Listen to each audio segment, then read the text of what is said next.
Hi పిల్లలు, అందరూ బాగున్నారా? నా పేరు కృష్ణానంద.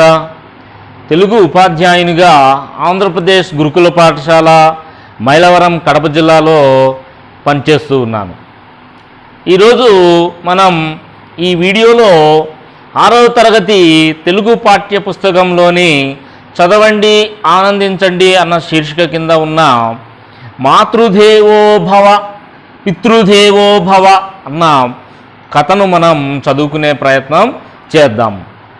అందరూ పాఠ్యపుస్తకాలు తెరిచి గమనించండి.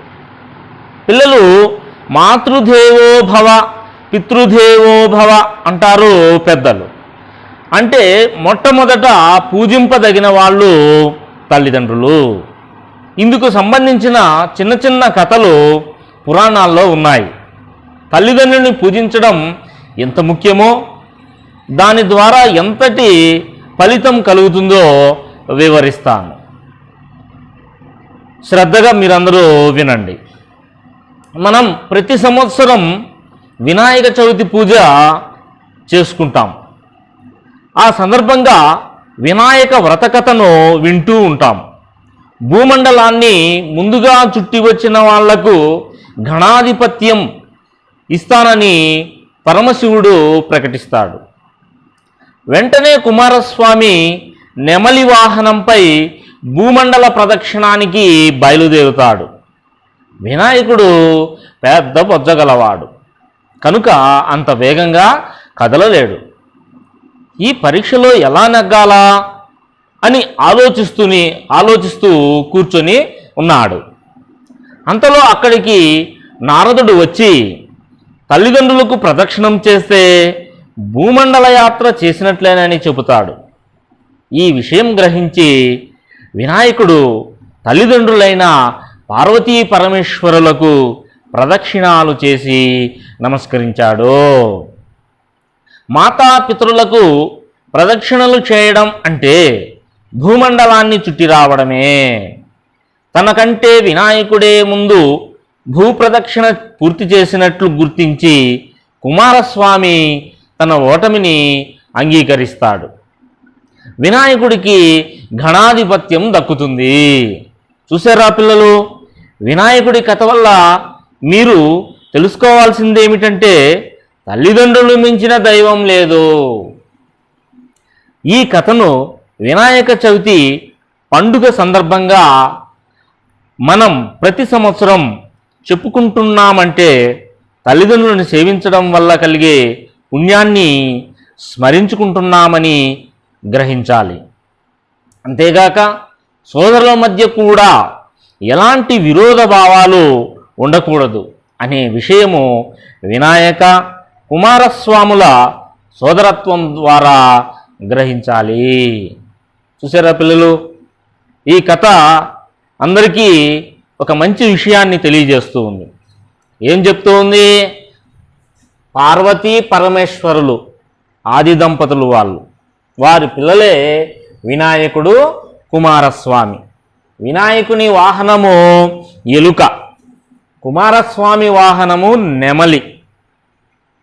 మరి వీరిరువురికి కూడా పార్వతీ పరమేశ్వరులు వారి అమ్మా నాన్న ఒక చిన్న పరీక్ష పెట్టారు. ఏమిటా పరీక్ష అంటే, ముందుగా భూమండలాన్ని ప్రదక్షిణం చేసి ఎవరు వస్తారో వారు గెలిచినట్లుగా చెప్పడం జరిగింది. ఆ గెలిచిన వారికి గణాధిపత్యాన్ని ఇస్తాను అని చెప్పి ప్రకటించడం జరిగింది ఆ యొక్క ఈశ్వరుడు. మరి కుమారస్వామి నెమలి వాహనంపై ఎక్కి రివున ఆకాశ మార్గాన పయనించాడు. మరి వినాయకుని స్వామి పరిస్థితి ఏమిటి అంటే, ఆయన పెద్ద బొజ్జగలవాడు, అడుగులు గబగబా వేయలేడు. దానికి తోడు ఆయన వాహనమైనటువంటి ఎలుక కూడా చాలా చిన్నది. కాబట్టి ఎలా నేను ఈ పరీక్షలో నెగ్గడమా అని ఆలోచిస్తున్న సందర్భంలో నారద మహర్షి వారు చిన్న సూచన చేసి ఆయన యొక్క మదిలో ఒక చిన్న ఆలోచనను రేకెత్తించాడనమాట. ఏమిటంటే, ఈ ఇళ్లలో తల్లిదండ్రులే ప్రత్యక్ష దైవాలు కాబట్టి ఎక్కడికి వెళ్ళినా, ఏ నదికి వెళ్ళినా, ఏ పుణ్యక్షేత్రానికి వెళ్ళినా అక్కడ దైవాన్ని మనం దర్శించుకుంటాం. సరేనా? కనిపించినటువంటి దైవం. మరి కనిపించే దైవాలు ఎవరు అంటే తల్లిదండ్రులే. కాబట్టి నువ్వు ఎక్కడికి తిరగాల్సినటువంటి పని లేదయ్యా, అన్ని తీర్థాలు అన్ని క్షేత్రాలు తల్లిదండ్రుల ఎందే ఉన్నట్టు. కాబట్టి తల్లిదండ్రులకు సేవ చేస్తే పరమాత్మనికి సేవ చేసినట్టే అనేటువంటి ఆ యొక్క మంచి మాటను ఆయన చెవిన వేయడం, వెంటనే వినాయక స్వామి సమయస్ఫూర్తితో ఇక ఏమీ ఆలోచన చేయకుండా ఆ యొక్క తల్లిదండ్రులైనటువంటి పార్వతీ పరమేశ్వరుల చుట్టూ ప్రదక్షిణాలు చేసి వారికి నమస్కరించాడనమాట. ఆయన తెలివికి సమయస్ఫూర్తికి మెచ్చినటువంటి ఆ తల్లిదండ్రులు వినాయక స్వామికే ఈ గణాధిపత్యాన్ని అందించారు. చాలా చక్కగా ఉంది కదా. కాబట్టి తల్లిదండ్రులను మనం పూజ చేయాలా, వారి తరువాతనే ఏదైనా కూడా. అందుకే ఏమంటారు చూడండి, మాతృదేవో భవ, పితృదేవో భవ, ఆచార్య దేవో భవ, అతిథి దేవో భవ. చూసారా? ఈ విధంగా ఒక తల్లిదండ్రుల తర్వాతే మిగతా వారికి అందరికీ కూడా ప్రాధాన్యతను కల్పించడం జరిగింది. కాబట్టి ఈ యొక్క వీడియో ద్వారా మనం ఇలలో తల్లిదండ్రులే ప్రత్యక్ష దైవాలు అనేటువంటి ఒక విషయాన్ని గుర్తుంచుకోవాలి. అలాగే కుమారస్వామి కూడా అన్న యొక్క సమయస్ఫూర్తికి మెచ్చి నేను ఓటమి పాలైనట్టే అని చెప్పి అంగీకరించడము. ఈ యొక్క విషయం ద్వారా మనం గ్రహించాల్సినటువంటిది ఏంటి అంటే, ఇంట్లో మన తోడబుట్టువులు ఉంటారు, అన్న కావచ్చు, తమ్ముడు కావచ్చు, చెల్లి కావచ్చు, అక్క కావచ్చు. వీరితో ఎటువంటి విరోధ భావాలు ఉండకూడదు. అంటే కొట్లాడడము, కీచులాడుకోవడము ఇలాంటివి ఉండకూడదు అని ఈ కథ ద్వారా మనం అందరము గ్రహించాలి. బాగుంది కదూ? చక్కగా మీరు ఈ కథను ఆనందించారు కదూ విని? ఓకే. తర్వాత మనం రెండవ పాఠమైన తృప్తి అనే పాఠ్యాంశాన్ని మనం చదువుకునే ప్రయత్నం చేద్దాం. చూడండి, ఈ పాఠానికి ముందు, పాఠం పేరేం పేరు? తృప్తి. ఈ పాఠానికి ముందు ఒక చిత్రం ఇవ్వబడింది. ఈ చిత్రాన్ని మీరు బాగా గమనించండి. ఈ చిత్రాన్ని మీరు బాగా గమనించినట్లయితే పక్కన ఇవ్వబడినటువంటి ఈ ప్రశ్నలకు జవాబులు చేయడం సులభంగా ఉంటుంది. చూసారా పిల్లలు? సరే, చూడండి, మొదటి ప్రశ్న అడుగుతున్నాడు, చిత్రంలో ఎవరెవరు ఉన్నారు, ఏం చేస్తున్నారు? చిత్రంలో ఎవరెవరు ఉన్నారు? చాలా సులభంగా మీరందరూ చెప్పేస్తారు. ఎవరున్నారు ఇక్కడ? పిల్లలు ఉన్నారు. ఇక్కడ ఏం చేస్తున్నారు? వారు భోజనం చేస్తూ ఉన్నారు. వారంతా కూడా కూర్చొని భోజనం చేస్తూ ఉన్నారు. రెండవ ప్రశ్న, పిల్లలు ఏం మాట్లాడుకుంటున్నారో చూడండి, ఊహించండి మీరు. పాఠశాలలో ఉదయం నుంచి జరిగినటువంటి తరగతులు, అక్కడ జరిగినటువంటి విషయాల గురించి వారు చర్చించుకుంటూ ఉన్నట్లుగా మనం ఊహిస్తూ ఉన్నాం కదా. తర్వాత మూడవ ప్రశ్న చూడండి, మీకు ఎప్పుడెప్పుడు సంతోషం కలుగుతుంది? ఎప్పుడెప్పుడు మీకు సంతోషం కలుగుతుంది? కొత్త బట్టలు వేసుకున్నప్పుడు, మీకు ఇష్టమైనటువంటి ఆహారము తిన్నప్పుడు, తర్వాత ఆటలు ఆడేటప్పుడు, చక్కగా పరీక్ష రాసినప్పుడు, ఇంకా మంచి మంచి కథలు విన్నప్పుడు, ఇలాంటి సందర్భాల్లో మీకు మంచిగా చక్కగా ఆనందం కలుగుతుంది కదా. మరి ఇంకా ఏ ఏ సందర్భాల్లో సంతోషం కలుగుతుంది అని అంటే, కొన్నిసార్లు మనం మన మిత్రులకు సహాయం చేసినప్పుడు కూడా సంతోషం అనేది కలుగుతూ ఉంది. వాళ్ళకి లేనటువంటి వాటిని మనం మన దగ్గర ఉన్నటువంటి అందించినప్పుడు కూడా వాళ్ళు మనకి ఎంతో కృతజ్ఞతాభావంతో థ్యాంక్స్ అని చెప్పినప్పుడు కూడా మనకు చాలా సంతోషం అనేది కలుగుతూ ఉంది కదా. కాబట్టి ఈ తృప్తి అనేటువంటి పాఠాన్ని చదువుకోవడంలో గల ఉద్దేశాన్ని మనం ఒకసారి చూసినట్లయితే గమనించండి పిల్లలు. ఉద్దేశం ఏమిటి? ఈ పాఠం యొక్క ఉద్దేశం అని అంటే, సాటి మనుషుల తృప్తి, సంతోషం కోసం పనిచేయడంలోనే నిజమైన సంతోషం, తృప్తి ఉన్నాయని కథ ద్వారా తెలపడమే ఈ తృప్తి పాఠం యొక్క ఉద్దేశం. కాబట్టి పిల్లలు, తృప్తి అంటే ఏమిటి అంటే సంతోషం కంటే ఇంకా అధికం అన్నమాట, అంతకు మించి అన్నమాట. ఇప్పుడు కొత్త బట్టలు నువ్వు వేసుకున్నావు, నీకు ఆనందం కలుగుతుంది. అదే కడుపు నిండా అన్నం తిన్నావు, ఆనందం కలుగుతుంది. ఇంకా నీకు ఇష్టమైనటువంటి వంటలు అమ్మ చేసింది, నీ కడుపు నిండినా కూడా ఆ వంటలు పెడితే నీకేమనిపిస్తుంది? అమ్మ వద్దమ్మా, ఇక నాకు తృప్తిగా ఉంది చాలు అనేసి అంటాం. కాబట్టి తృప్తి అంటే ఏంటి? సంతోషం కంటే అంతకు మించి అనేటువంటి అర్థంగా మనం చెప్పుకోవచ్చు. కాబట్టి తృప్తి అంటే సంతృప్తి లేదా తనివి అనే అర్థాలు మనం చెప్పుకోవచ్చు అన్నమాట. సరేనా పిల్లలు, అర్థమైందా మీకు? ఇప్పుడు ఈ కోవిడ్ సందర్భంగా మనం చూస్తూ ఉంటాం, పట్టణాల్లో కానీ పల్లెల్లో కానీ చాలామంది లేని వాళ్ళు, దీనులు ఎంతోమంది మనకు కనపడుతూ ఉన్నారు. మరి చాలామంది ఏం చేశారు? కూరగాయలు, వస్తువులు అనేకము పేదలకి దానం చేసి మరి వారు తృప్తిని పొందారనమాట. ఇదే నిజంగా వాళ్ళకి పంచారు కదా, పంచినప్పుడు వాళ్ళకి ఏం కలిగింది? తృప్తి కలిగింది అని మనం గ్రహించాలి. మరి ఈ తృప్తి పాఠాన్ని రాసినటువంటి వారు ఎవరు అంటే సత్యం శంకరమంచి గారు. సత్యం శంకరమంచి గారు. మరి వీరి యొక్క వివరాలు మనం ఇప్పుడు తెలుసుకునే ప్రయత్నం చేద్దాం. పిల్లలు, వీరే సత్యం శంకరమంచి గారు, గొప్ప కవి, రచయిత. మరి వీరి వివరాలు మనం చూసినట్లయితే సత్యం శంకరమంచి గారు మార్చి నెల 3వ తారీఖున 1937 సంవత్సరంలో గుంటూరు జిల్లాలోని అమరావతిలో జన్మించారు వీరు. మరి వీరు 21/5/1987లో మరణించారు. మరి కథా సంపుటాలు, నవలలు, నాటకం అనేటువంటి ప్రక్రియల్లో రచనలు చేయడం జరిగింది. అనేక వ్యాసాలు కూడా రాశారు. మరి కథా సంపుటాల్లో అమరావతి కథలు, కార్తీక దీపాలు అని, రేపటి దారి, సీత స్వగతాలు, ఆఖరి ప్రేమలేఖ, ఎడారిలో కలువ పువ్వులు అనేటువంటి నవలలు రాశారు. ఇంకా హరహర మహాదేవ అనే నాటకం కూడా వీరు రచించడం జరిగింది. ఇంకా దినవార పత్రికలలో కూడా అనేక వ్యాసాలు వీరు రాశారు. మరి వీరికి అమరావతి కథలకు, వీరు రాసినటువంటి అమరావతి అనేటువంటి కథా సంపుటి ఉంది కదా, ఈ కథా సంపుటికి 1979వ సంవత్సరంలో మన రాష్ట్ర ప్రభుత్వం రాష్ట్ర సాహిత్య అకాడమీ పురస్కారాన్ని కూడా అందించడం జరిగింది. ఈరోజు మనం చెప్పుకోబోయేటువంటి ఈ తృప్తి అనేటువంటి పాఠ్యభాగం కూడా వీరు రాసినటువంటి అమరావతి కథలు అనేటువంటి కథా సంపుటి నుంచే తీసుకోవడము జరిగింది.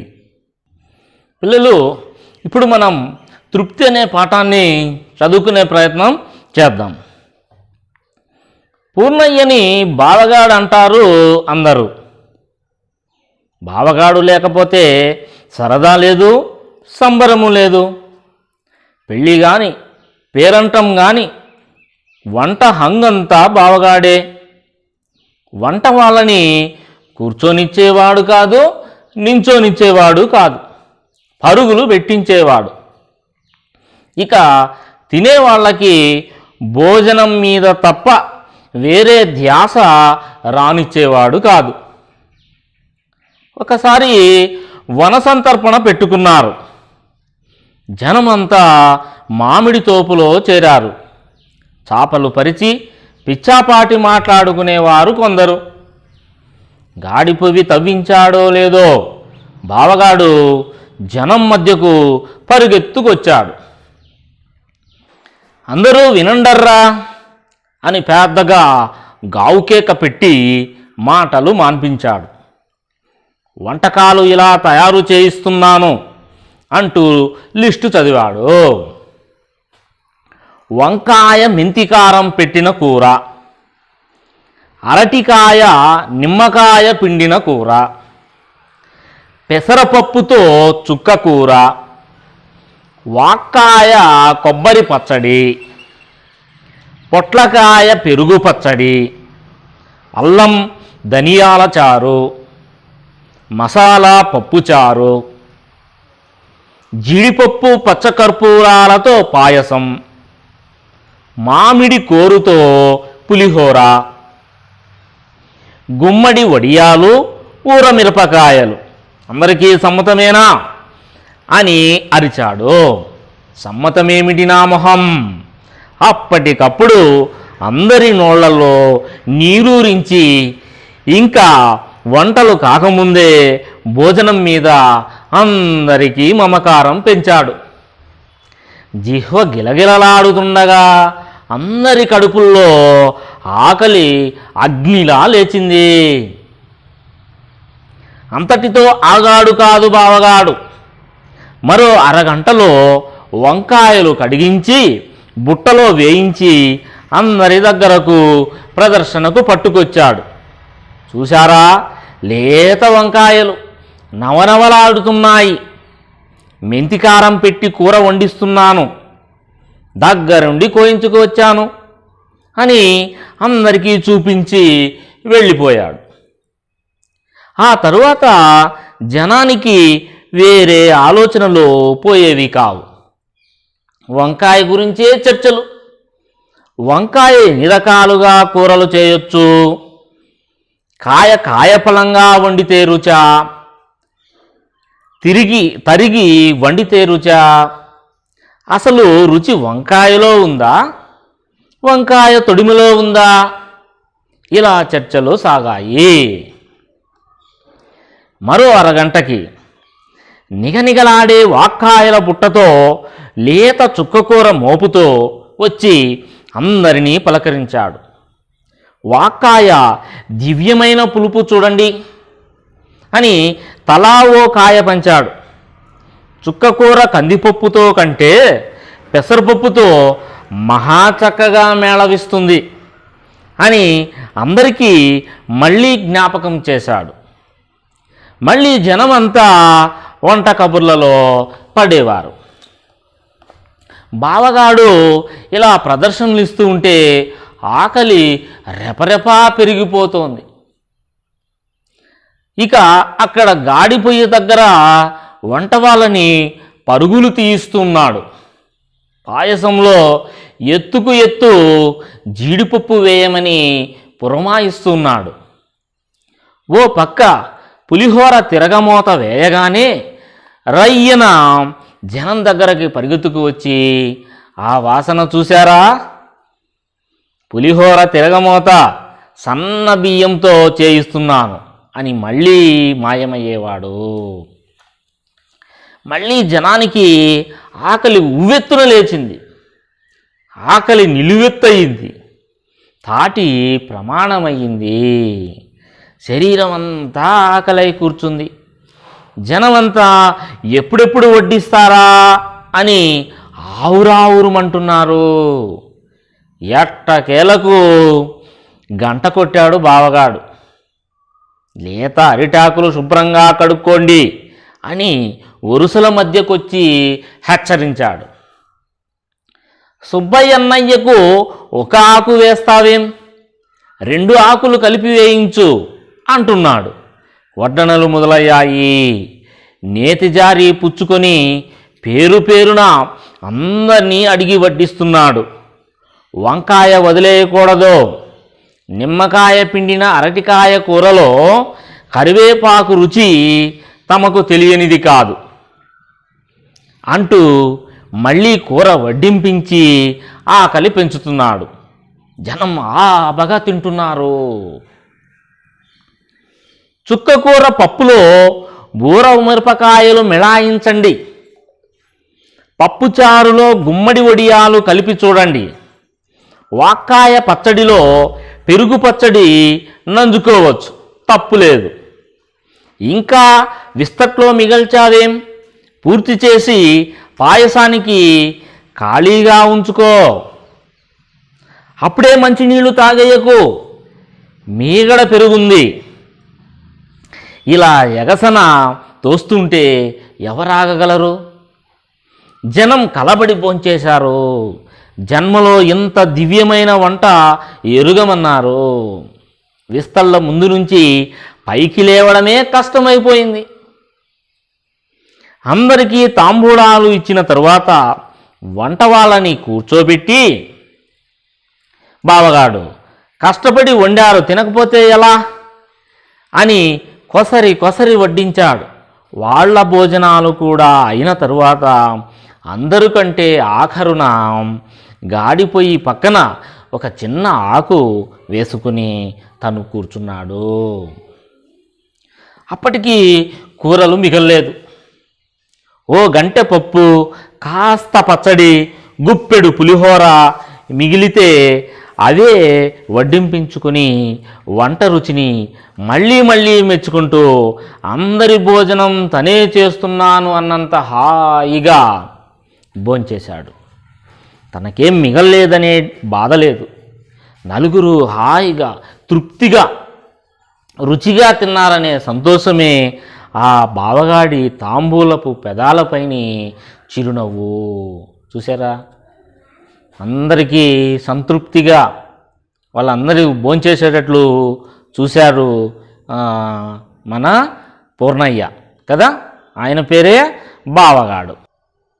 పిల్లలు, ఇప్పుడు మనం ఈ తృప్తి అనే పాఠంలో ఉన్నటువంటి కఠిన పదాలకి అర్థాలు తెలుసుకుందాం. చూడండి, సంబరం, సంతోషం, హంగు, హడావిడి. సంబరం, సంతోషం, హంగు, హడావిడి. ధ్యాస, ఆలోచన, ధ్యాస, ఆలోచన. వనసంతర్పణ, వనభోజనం. పిచ్చాపాటి, కాలక్షేపపు కబుర్లు. సమ్మతం, ఒప్పుదల లేదా అంగీకారం. జిహ్వా, నాలుక, నవనవలాడు, తాజాగా కనపడు. పుచ్చుకొని, తీసుకొని. ఆబగా, ఇష్టంగా. మిలాయించు, నంజుకొను. ఆఖరు, చివర. తృప్తి, తనివి. ఇవి పాఠంలో మనం ముఖ్యంగా తెలుసుకోవాల్సినటువంటి పదాలు. పిల్లలు, మనం మరొకసారి పాఠాన్ని అర్థమయ్యే రీతిలో మరొకసారి చదువుకుందాం. చూడండి, పూర్ణయ్యని బావగాడు అంటారు అందరూ పూర్ణయ్యని ఏమంటారు? బావగాడు అంటారు. పూర్ణయ్య అంటే చాలామంది తెలియకపోవచ్చు. ఆయనకి ఏమని మారు పేరుంది? బావగాడు అని అందరూ పిలిచేవారంట. మరి మన ఊర్లలో కూడా కొంతమందిని చూస్తూ ఉంటాం, వాళ్ళ అసలు పేర్లు మర్చిపోయి ఉంటారు. ఈ మారు పేర్లే బాగా ప్రాచుర్యంలో ఉంటాయి. వాళ్ళ అసలు పేర్లు చెప్తే ఎవరు కనుక్కోలేరు, మారు పేరు చెప్తేనే తెలుస్తూ ఉంటుంది. మరి మన బావగాడి అసలు పేరు ఏం పేరు? పూర్ణయ్య. ఈయన చాలా కలుపుగోలుతనం కలిగినటువంటి వ్యక్తి. అంటే అందరిలో కలిసిపోతూ ఉంటాడు, సరదాగా సంబరాన్ని కలిగిస్తూ ఉంటాడు. ఎవరు? బావగాడు. మరి చూడండి, ఆ ఊర్లో ఏ పేరంటం జరిగినా, ఏ పెళ్ళి జరిగినా ఆ వంట హడావిడి అంతా కూడా బావగాడే తీసుకునేవాడు. ఇంకా ఏం చెప్తున్నాడు ఈయన అంట? వంట వాళ్ళను కూర్చొనిచ్చేవాడు కాదు, నించొనిచ్చేవాడు కాదు. అంటే ఏంటి? సమయానికి వంట సక్రమంగా అయిపోవాలి అంటే, రుచిగా చక్కగా సమయానికి అయిపోవాలి అని అంటే వాళ్ళని మనం తొందర పెడుతూ ఉంటేనే వాళ్ళు పని చేస్తారు. లేదంటే వాళ్ళు మిగతా పనుల్లో పడిపోవడము, సమయానికి వంట కాకుండా అయిపోవడము జరుగుతూ ఉంటుంది. కాబట్టి ఇలా ఎవరో ఒకరు వంట వాళ్ళ దగ్గర ఉండి వాళ్ళని తొందర పెడుతూ ఉండాలి. మరి బావగాడు కూడా అలా తొందర పెడుతూ ఉండేవాడు. మరి వచ్చినటువంటి వాళ్ళను కూడా పూర్తిగా భోజనం మీదనే వాళ్ళ ధ్యాస ఉండేటట్లు చేసేవాడు మన బావగాడు. మరి ఊర్లో వాళ్ళంతా కలిసి ఒకసారి వనసంతర్పణ పెట్టుకోవడం జరిగింది. కార్తీక మాసాల్లో వనసంతర్పణ మనం పోతూ ఉంటాం ఊర్లో వాళ్ళందరం కలిసి కదా.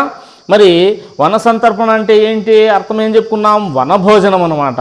అందరం కలిసి కుల, మత, జాతి అనేటువంటి వివక్ష లేకుండా అందరము మన రోజువారీ జీవితానికి భిన్నంగా ఆ రోజు మనం అందరం కలిసి అలా వనాలలోకి వెళ్ళి అందరము చక్కగా రకరకాలైనటువంటి వంటలను చేసుకుని మనం ఆనందంగా ఆ రోజు బయట భోంచేసి ఆనందంగా కలిసి తిరిగి ఇంటికి వస్తూ ఉంటాం. దీన్ని ఏమంటామంటే వనభోజనం అనేసి అంటాం. ఈ చిత్రాన్ని చూడండి, వీళ్ళందరూ కూడా వనభోజనానికి వెళ్ళిండారు. చూడండి, అందరూ సరదాగా కూర్చొని వడ్డనలు చేసుకుంటూ ఉన్నారు, కొంతమంది తింటూ ఉన్నారు. ఆ వనాల మధ్యలో ఎప్పుడు మనం 4 గోడల మధ్య భోజనం చేస్తూ ఉంటాం. ఒక్కొక్కసారి ఇలా వనాల మధ్యకు వెళ్ళి వనాలలో ఇలా భోజనం చేయడం అనేది చాలా కొత్తగా అనిపిస్తుంది మనకి కదా. ఒక రకమైనటువంటి ఉత్సాహం మనలో కలుగుతుంది. అందుకోసమే వనభోజనాలకి కార్తీక మాసాలలో వెళుతూ ఉంటాం. సరేనా?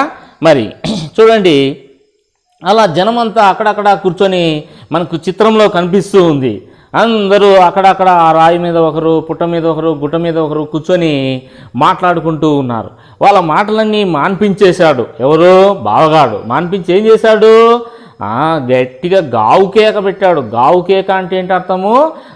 గట్టిగా అరవడం అనమాట. గట్టిగా అరిచేసి అందరూ వినండి అయ్యా, అందరూ ఇక్కడికి రండి, ఇలా రండి అని చెప్పి పిలిచి, ఇదో ఈ వంటలు చేస్తున్నాను అని చెప్పి లిస్టు చదవడం మొదలుపెట్టాడనమాట. ఈరోజు చేసేటువంటి వంటలు ఇవే చూడండి అంటూ అందరినీ పిలిచేశాడు. వాళ్ళ మాటలన్నీ మాన్పించేసి ఈయన వైపు అందరినీ తిప్పుకున్నాడనమాట. సరేనా? తిప్పుకొని చెప్తూ ఉన్నాడు వంటల లిస్టు చూడండి. వంకాయ మెంతికారం పెట్టిన కూర, వంకాయ మెంతికారం పెట్టినటువంటి కూర అంట. వంకాయ మెంతికారం పెట్టిన కూర.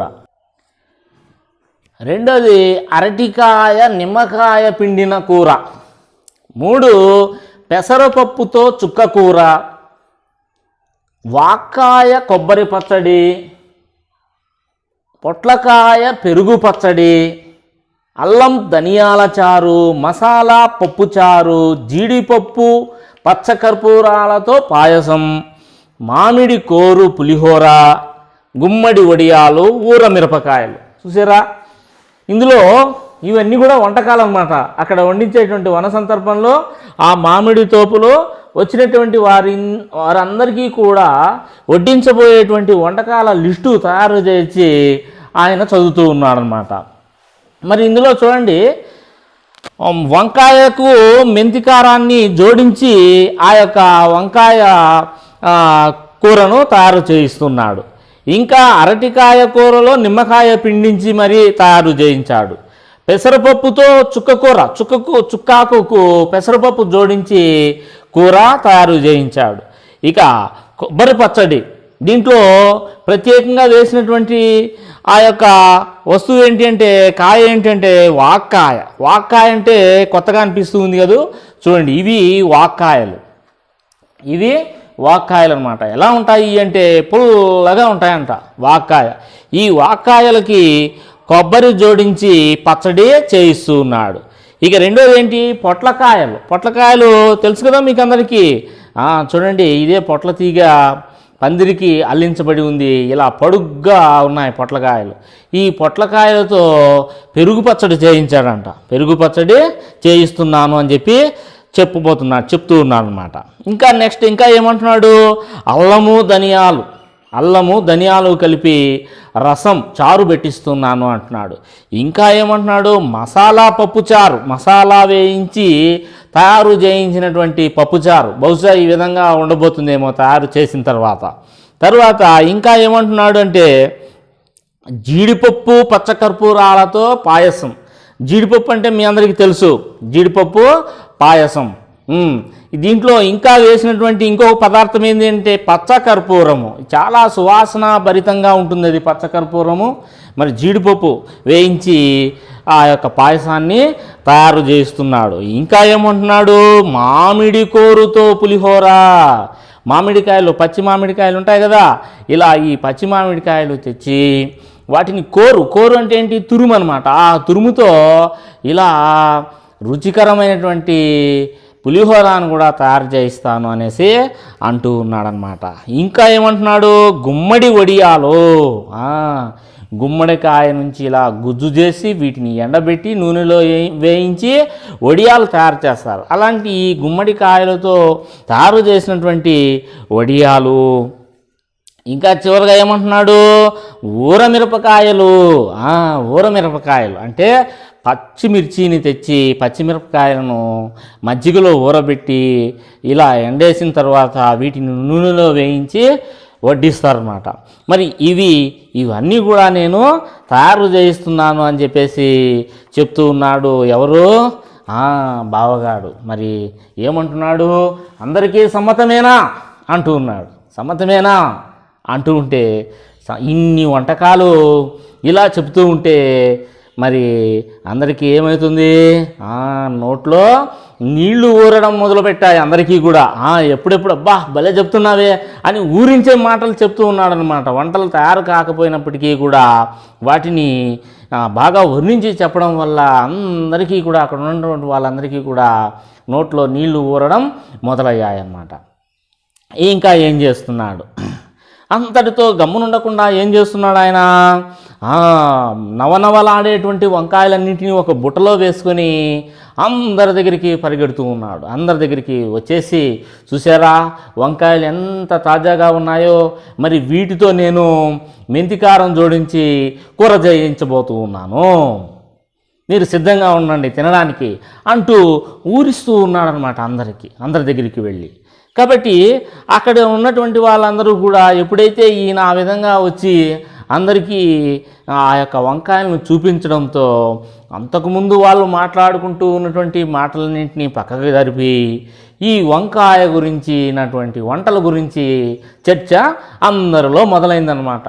అంటే వంకాయ కాయగా, అంటే కాయను ఉన్న పళంగా, అంటే కాయగా వండితే రుచా, లేకుంటే తరగడం అంటే ఏంటి? ముక్కలుగా తరిగి వండితే రుచా? అసలు ఈ వంకాయలో ఇంత రుచి ఎక్కడిది?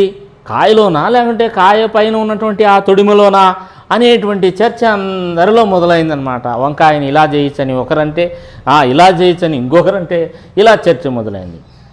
మీకు అందరికీ తెలుసు, కూరగాయల్లో రారాజు అయినటువంటి కూరగాయ ఏది అని అంటే వంకాయ వంటి కూరయు అని పద్యం కూడా మనకు వినే ఉంటాం. కాబట్టి వంకాయ గొప్పతనాన్ని గురించి అందరూ చర్చ. అంటే అక్కడ ఉన్నటువంటి వాళ్ళ యొక్క ఆలోచనలు పక్కకు పోకుండా వంట మీదే ధ్యాస, వండేటువంటి కూరల మీదనే ధ్యాస పెట్టించాడు బావగాడు. సరేనా? ఇంతటితో ఆగాడా? మరి లేదు. మళ్ళీ ఏం చేశాడు? మళ్ళీ బుట్ట తీసుకొని వాక్కాయలన్నింటినీ కూడా దాంట్లో ఆ బుట్టలో వేసుకుని అందరి దగ్గరికి వచ్చాడు. ఇవేంటో తెలుసా? వాక్కాయలు ఎంత పులుపో చూడండి అని చెప్పి తలా ఒక్కొక్కటి వాళ్ళ చేతుల్లో పెట్టాడు. ఆ వెంటనే ఆ కాయ నోట్లో వేసుకుంటూనే ఆ పుల్లదనానికి వాళ్ళ యొక్క రుచి అనేటువంటిది, వాళ్ళ నోట్లో నీళ్లు ఊరడం అనేటువంటిది మొదలయ్యాయన్నమాట. చూసారా? ఇంకా ఏం చేస్తున్నాడు? గాడిపోయి దగ్గరికి వెళ్ళాడు. వెంటనే గాడిపోయి అంటే ఏంటంటే వంటలు పెద్ద దండిగా వండేటప్పుడు భూమికి ఒక ఘాటు పెడతారనమాట. అంటే గుంత తీసి ఆ యొక్క గుంతకు మధ్యలో కట్టెలు పెట్టి పొయ్యి తయారు చేసి వంటలు వండుతారు, పెద్ద దబర్లు పెట్టి వండుతారు. అక్కడికి వెళ్ళాడు. అక్కడ ఏం చేశాడు? వంట వాళ్ళని స్థిరంగా కూర్చొనియలేదు. అప్పటికే పాయసం చేస్తూ ఉన్నారు అక్కడ. పాయసం అంటే మనందరికీ కూడా ఇష్టమే కదా. మరి పాయసంలో ఏం చేస్తున్నారు? జీడిపప్పు వేస్తున్నారు. వెయ్యవయ్యా అని చెప్పి వాళ్ళందరినీ కూడా పురమాయిస్తున్నాడు. ఇంకా వెయ్యి, అంగొంచెం వెయ్యయ్యా అని చెప్పేసి జీడిపప్పులు. మన ఇంట్లో కూడా అమ్మ పాయసం చేస్తుంది. వేసి వేగతలకే మనం ఏం చేస్తాం? జీడిపప్పుల వేట మొదలు పెడతాం. నీకెన్ని వచ్చాయి, నాకెన్ని వచ్చాయి అని చెప్పేసి వాటి గురించి పెద్ద యుద్ధాలే జరిగిపోతాయి మన ఇంట్లో ఉన్నటువంటి మిగతా వాళ్ళతో కదా. ఆ ఇబ్బంది ఇక్కడ రాకూడదనేటువంటి ఉద్దేశంతో బావగాడు ముందుగానే ఆ యొక్క ఇబ్బందిని ఊహించి వేయండి, ఇంకా వేయండి అని చెప్పేసి వాళ్ళని తొందర పెడుతూ వాళ్ళని ప్రోత్సహిస్తూ వేయమని చెప్పి చెప్తూ ఉన్నాడనమాట. ఇంకా అంతలోపలే ఆ పొయ్యికి దగ్గర మరొక చోట ఏం చేస్తున్నారు? పులిహోర తిరగమూత పెడుతున్నారు. అమ్మ తిరగమూత పెట్టేసిందంటే వెంటనే జుయ్ అని శబ్దం వస్తుంది. ఆ యొక్క సువాసన 4 ఇళ్ళకి వ్యాపిస్తూ ఉంది. వెంటనే మనం అందరం అంటాం, అబ్బా అమ్మ తిరగమూత పెట్టిందిరా అనేసి అంటూ ఉంటాం కదా. నూనె, జీలకర్ర, ఆవాలు అవి చిట్టుపట్టు అంటూ ఉంటాయి. వాటిలో ఎర్రగడ్డ, టమోటా వేస్తూనే చాలా అదొక రకమైనటువంటి శబ్దం మనకి వినిపిస్తుంది. కాబట్టి ఇక్కడ ఏం తిరగమాత పెట్టారు? మరి పులిహోర తిరగమాత పెట్టారు. పులిహోర దేంతో తయారు చేయబడింది? మామిడి కోరుతో, అంటే మామిడి తురుముతో ఈ పులిహోర తయారు చేయబడింది అనమాట. ఈ యొక్క పులిహోర దేంతో ఏ బియ్యాన్ని వేసి వండిస్తానని చెప్పాడు, ముందుగానే చెప్పాడు ఆయన. ఏంటది? సన్న బియ్యం. సన్న బియ్యంతో వండిస్తున్నాను అంటున్నాడు.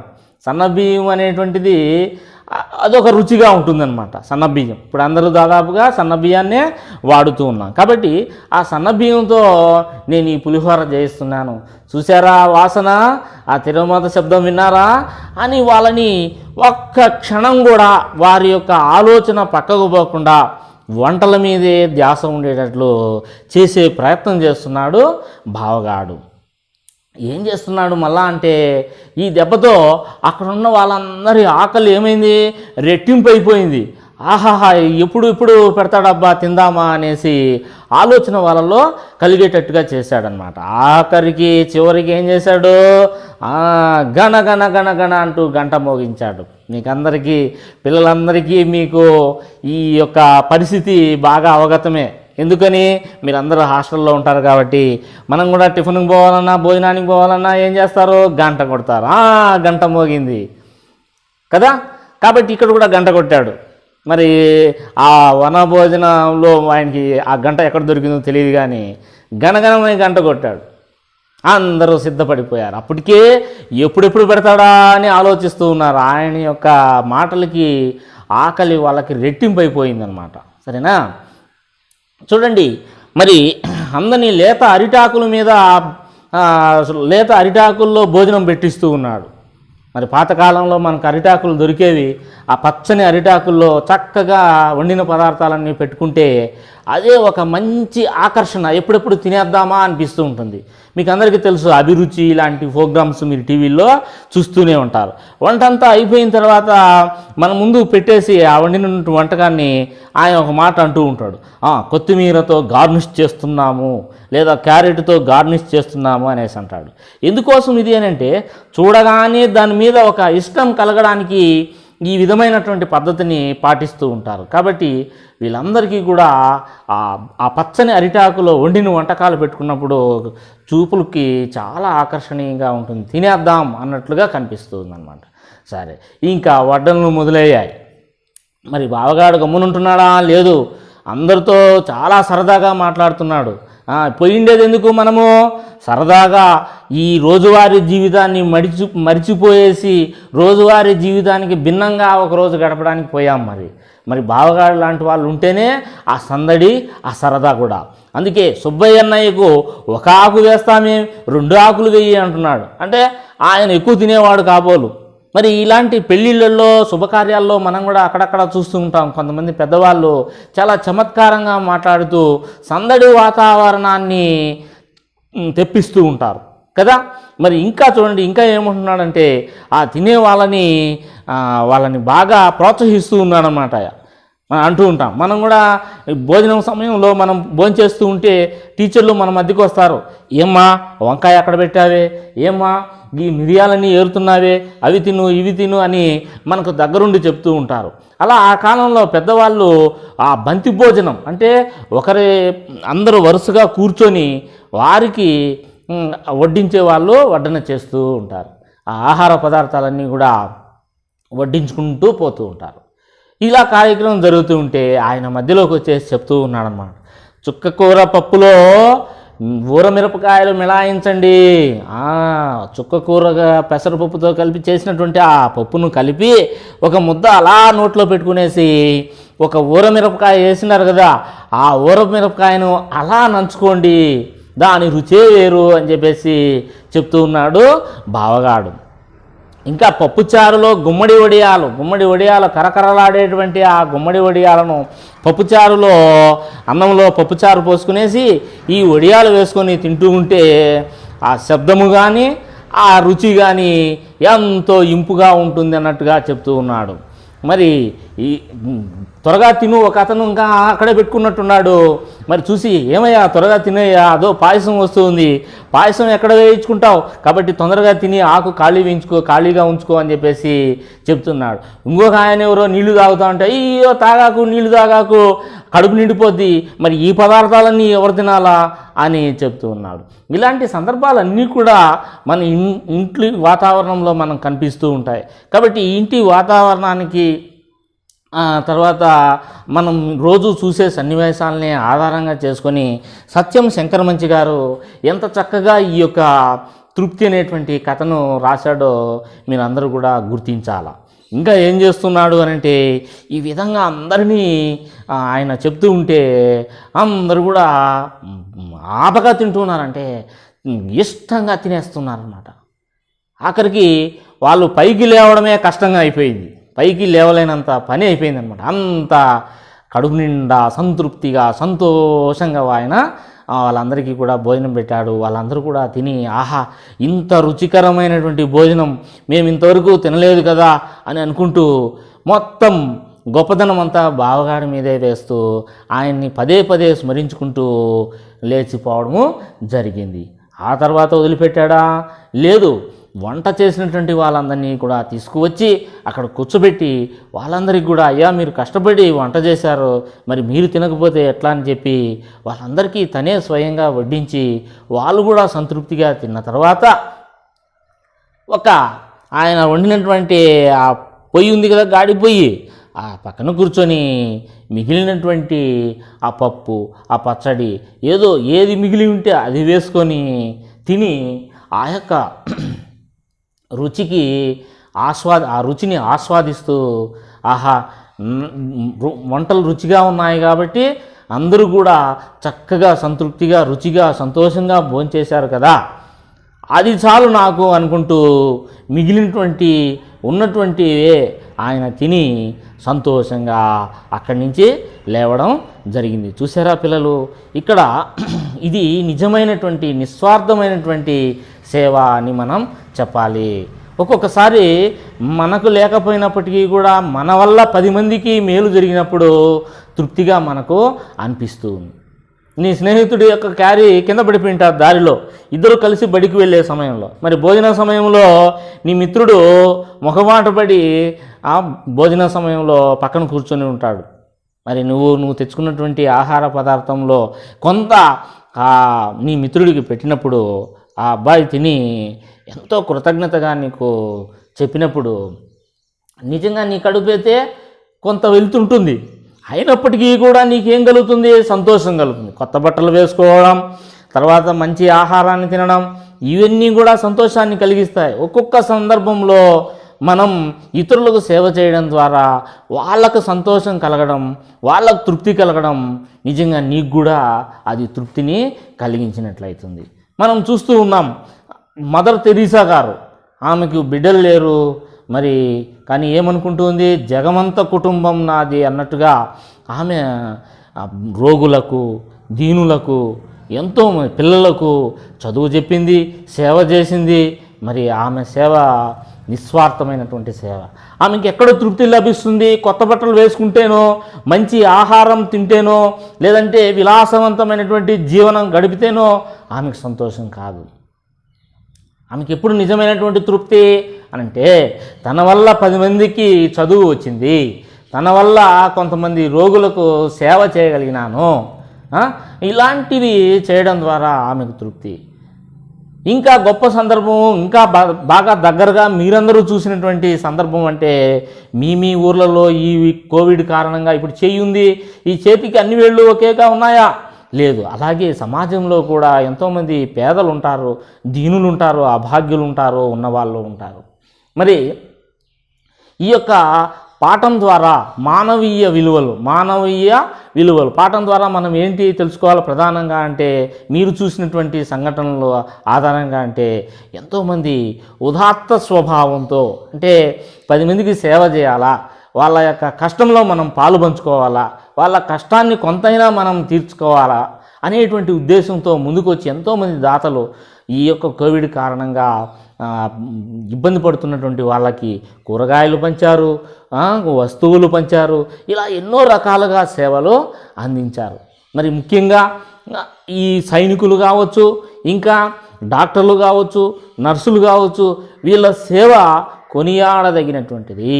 ప్రాణాన్ని సైతం పక్కన పెట్టి వాళ్ళకు సేవ చేయడమే ఒక ప్రథమ కర్తవ్యంగా భావించి సేవ చేయడం, దానిని వాళ్ళు ఎంతో తృప్తిగా భావించడం మనం అందరం కూడా గమనించుంటాం.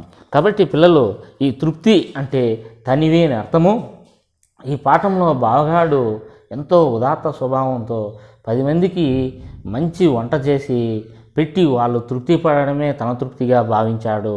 ఇలాంటి గొప్ప గుణాన్ని మనమందరం కూడా అలవర్చుకోవాలని తెలుపుతూ మీ అందరికీ కూడా ధన్యవాదాలు.